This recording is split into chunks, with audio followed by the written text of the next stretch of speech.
میرے مصطفیٰ نے فرمایا تو روزہ رکھ، اللہ تجھے صحت عطا فرما دے گا۔ رب تعالیٰ تجھے، یہاں ہوٹل کھلے ہوئے ہیں،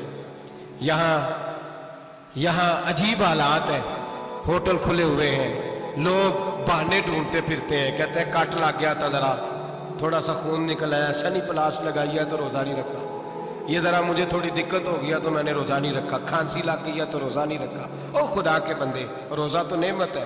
اور سبحان اللہ، میرے نبی پاک نے فرمایا لِكُلِّ شَيْءٍ زکات وزکات الجسد الصوم، فرمایا ہر شے کی زکات ہوتی ہے، وجود کی زکات روزہ ہے، روزے رکھو جسم کی زکات نکل جائے گی۔ فاقہ کرنا بھی میرے نبی پاک کی سنت ہے، مسواک کرنا بھی سنت ہے، اور فاقہ کرنا بھی۔ مسواک والی سنت زیادہ اپناتے ہیں لوگ، فاقہ کرنا بھی نبی پاک کی سنت ہے۔ ایک صاحب مجھے کہنے لگے جناب بیٹھ کے کھانا حضور کی سنت ہے، میں نے کہا کبھی کبھی نہ کھانا بھی نبی پاک کی سنت ہے، نہ کھانا بھی حضور کی سنت ہے۔ اور ہمارے فقہاء نے لکھا ہے جو روٹی زیادہ کھاتا ہے اس میں دو باتیں پیدا ہو جاتی ہیں، کیا کیا؟ ایک بولتا زیادہ ہے، دوسرا سوتا زیادہ ہے، غافل ہو جاتا ہے۔ فقہ اور حکیم اطباء ڈاکٹر کہتے ہیں کہ پیٹ خالی رہے نا جس آدمی کا، اس کا حافظہ مضبوط ہوتا ہے، اس کے ذہن کی گرہ کھلتی ہے۔ زیادہ کھانے سے تو خماری چڑھتی ہے، دماغ ڈھونڈتے پھرنا روٹی کدھر سے آج اچھی ہے، گھر میں نہیں پکی تو ہوٹل چلے جانا، کھانے کے سوا اور کام ہی کوئی نہیں۔ اور صاحب میرے نبی پاک علیہ السلام نے فرمایا کافر 7 آنتوں سے کھاتا ہے، 7 آنتوں سے، اور فرمایا میرا مومن 1 آنت سے کھاتا ہے، اس کے وجود میں کھانے والی 1 آنت ہے، کافر 7 آنتوں سے کھاتا ہے۔ فاقہ کشی سے نورانیت پیدا ہوتا ہے، کم کھانا۔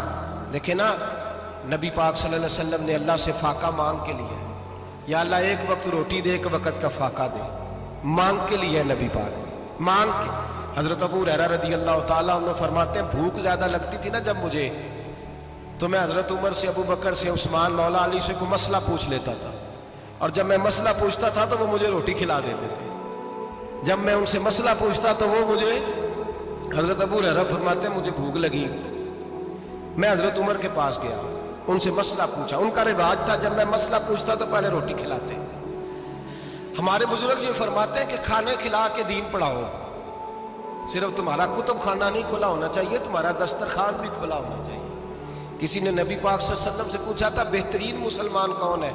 حضور نے فرمایا جو سلام لینے میں پہل کرے اور روٹی زیادہ کھلائے، جو روٹی ہر وقت فکر کرے آ یار تو روٹی کھا لے، روٹی کھانے کی طرف توجہ دلائے۔ کھلانا سنت ہے، زیادہ کھانا اس میں بھی فرق رکھے۔ تو نبی پاک صلی اللہ علیہ وسلم کے صحابی حضرت ابو ہریرہ رضی اللہ تعالیٰ عنہ فرماتے ہیں میں نے حضرت عمر سے مسئلہ پوچھا، میں نے کہا حضور مسئلہ بتائیں، تو کہتے پہلے ان کی عادت تھی جب میں مسئلہ پوچھتا تو روٹی بھی کھلاتے، آج انہوں نے مسئلہ ہی بتایا ہے، روٹی کوئی نہیں کھلائی۔ تو مجھے کہنے لگے ابو ہریرہ تو سوچتا ہوگا روٹی نہیں اس نے پوچھی، تو نے کب سے کھانا نہیں کھایا؟ میں نے کہا آج صبح سے۔ تو جناب عمر کہنے لگے میں نے کل صبح سے نہیں کھایا۔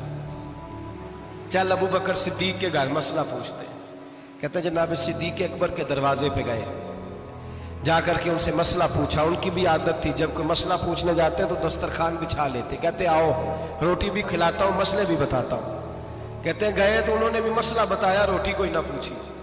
تو کہنے لگے عمر ابو ہریرہ تم لوگوں نے کل پرسوں سے نہیں نہ کھایا ہوگا، اور ابو بکر کو 4 دن گزر گئے ہیں، تھوڑا سا دودھ ملا ہے یا کھجور ملی ہے، روٹی کوئی نہیں ملی، چلو در رسول پہ چلتے، آؤ حضور کی بارگاہ۔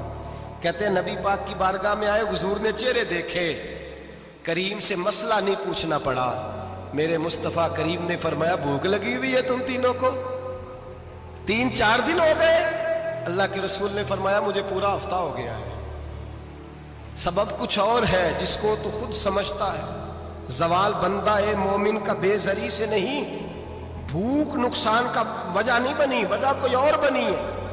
رشوتیں جو بازار گرم ہوئے ہیں لوٹ مار کے، یہ روٹی کے لیے نہیں، یہ زیادہ کھانے کے لیے، یہ بینک بیلنس کے لیے گرم ہے۔ یہ لوٹ مار کا مقصد کوٹھیاں بنانا ہے، روٹی کا تو رب کریم کا وعدہ ہے۔ جو روز روتا ہے شام کو کہ میرا کاروبار کوئی نہیں، اصل میں کہتا ہے بنگلہ کوئی نہیں، اصل میں کہتا ہے کار کوئی نہیں، پنارو کوئی نہیں، روٹی تو اللہ عطا فرماتا ہے، اس کا وعدہ ہے۔ فرمایا حضور نے 3 دن بیت گئے، چلو میرا بے تکلف صحابی ہے ابو الحسن انصاری. وہ بڑے نصیب والے ہوتے ہیں جن کو میرے نبی پاک خود کہتے تھے کہ تیری فلانی ذمہ داری ہے. اس زمانے کا تو کسی کو کہہ دیا جائے تیری ذمہ داری ہے تو کہتا ہے یہ تو پھٹیکے ڈالنے لگ گیا, یہاں سے تو چھٹی کر جانی چاہیے. خوش ہوتے تھے صحابہ کہ ہماری ذمہ داری لگی. کہتے ہیں حضرت ابو الحسن انصاری کے گھر گئے, نبی پاک نے فرمایا بھوک بڑی لگی ہے کھانا لا. کہتے ہیں حضور نے اسے کہا تو اس آدمی کو تو وجد ہی ہو گیا. اس نے کہا میرے اتنے نصیب کہ حضور کا یہ کھانا کھلا.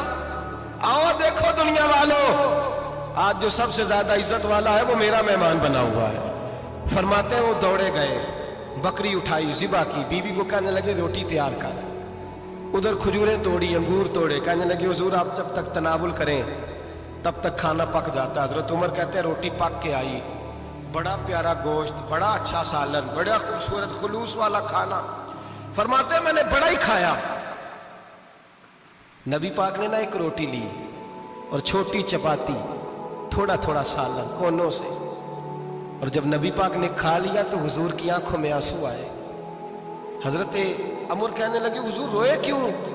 نبی پاک نے فرمایا سوچتا ہوں 7 دن کے فاقے کے بعد کھایا ہے, پر ڈرتا ہوں رب اس کا حساب پوچھے گا تو جواب کیسے دینا ہے, اس کا حساب بھی تو دینا ہے نا جو کھایا ہے. تو حضرت عمر فاروق کے ہاتھ میں کچھ چیز تھی, زور سے زمین پہ ماری, کا محبوبہ 7 دن کے بعد بھی روٹی کھائے تو حساب دینا ہے.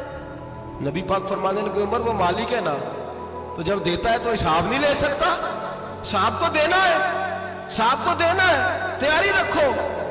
صحابہ کرام فرماتے ہم نے ارادہ کیا کہ آج کے بعد ہم پھر فاقے کریں گے, کم کھائیں گے, اس لیے کہ حساب دینا ہے. میرے بھائی وہ فاقہ کشی کرتے تھے, ڈرتے تھے. یہاں تو لوگ کھا کے بیمار ہیں, کھاتے جا رہے ہیں, سوتے جا رہے ہیں, کھاتے جا رہے ہیں, سوتے جا رہے ہیں. یہ بھی وقت آئے گا رمضان شریف کا, سویرے درس پہ آؤ کہتے نیند بڑی آتی ہے, سویرے 2 سپارے پڑھ کے سویا کرو کہتے صاحب نیند بڑی آتی ہے. فجر کے بعد یہ تو وقت ہوتا ہے اللہ اللہ کرنے کا, سحری کا, کھاتے جا رہے ہیں, سوتے. لوگ جماعت سے نماز نہیں پڑھتے سو جاتے ہیں, جماعت کا ثواب چھوڑ کے سو جائیں گے. بھائی رمضان مبارک میں فاقہ کشی کی ٹریننگ ہوتی ہے, فاقہ کشی کی تربیت لے, رمضان میں روکے اپنے آپ کو, تربیت ہوگی. اور ہمارے صوفیاء فرماتے ہیں جو زیادہ کھاتا ہے اس کا نفس اس کو زیادہ پہ مائل کرتا ہے, خواہشات نفس پیدا ہوتی ہیں. میرے نبی پاک علیہ السلام نے جوانوں کو حکم دیا ہے یا معاشر الشباب, او جوانوں. یا رسول اللہ کیا حکم ہے؟ فرمایا یا نکاح کر لو اگر طاقت ہے, نہیں طاقت تو روزے رکھو. حضور روزے سے کیا ہوگا؟ فرمایا تمہارا نفس کچلا جائے گا, شیطان وسوسہ اندوزی نہیں کرے گا. آج نوجوان بڑھ بڑھ کے کھاتا ہے, بہت زیادہ کھاتا ہے, کبھی اس ہوٹل سے کھاتا ہے, کبھی اس ہوٹل سے کھاتا ہے. اتنا زیادہ کھائیں گے تو نفسانی قوتیں اچھل کر کے آئیں گی, مشکل ہو جائے گا. شادیاں دیر سے ہوتی ہیں, ماں باپ آنکھیں بند کر کے بیٹھے ہوئے ہیں. اگر ماں باپ کی ذمہ داری ہو اور ماں باپ نکاح نہ کریں تو نبی پاک نے فرمایا بچے گناہ کریں گے تو جتنا گناہ بچے کو اتنا باپ کو بھی ہوگا. تو ماں باپ چپ ہیں, دوسرا شادی مشکل بڑی ہے, مہنگی بڑی, اور تیسرا نہیں کر رہے کچھ لوگ تو روزے بھی نہیں رکھ رہے. تو رمضان ان کے لیے بھی وقت ہے, نفسانی قوتیں کچلی جائیں گی. کھانا جتنا کم کھایا جائے گا اتنا وجود کے اندر نفسانی خواہشات کم پیدا ہوں. تو رمضان تو پریکٹس ہے مجاہدے کی, دین کی. اور دوسرا میرے حبیب پاک صلی اللہ علیہ وسلم نے فرمایا ہے, حضور فرماتے ہیں کہ رمضان اور قرآن کا آپس میں رشتہ ہے. قرآن پاک کتنا پڑھنا چاہیے روزانہ؟ زیادہ سے اللہ جزا دے, امید ہے آپ زیادہ سے زیادہ ہی پڑھتے ہوں گے. بھائی سنیں, حدیث مبارکہ میں نبی پاک نے فرمایا رمضان اور قرآن دونوں مل کے نا, بڑی پیاری حدیث ہے, فرمایا دونوں مل کے اللہ کی بارگاہ میں میری امت کی سفارش کریں گے. رمضان اور اللہ اکبر. کس طرح؟ نبی پاک فرماتے ہیں رمضان کہے گا اے اللہ دن کے وقت میں نے اسے تیری رضا کے لیے کھانے پینے سے باز رکھا, اور قرآن کہے گا یا اللہ رات کو تیری رضا کے لیے کھڑا ہو کے یہ قرآن سنتا تھا. رمضان اور قرآن دونوں سفارش کریں.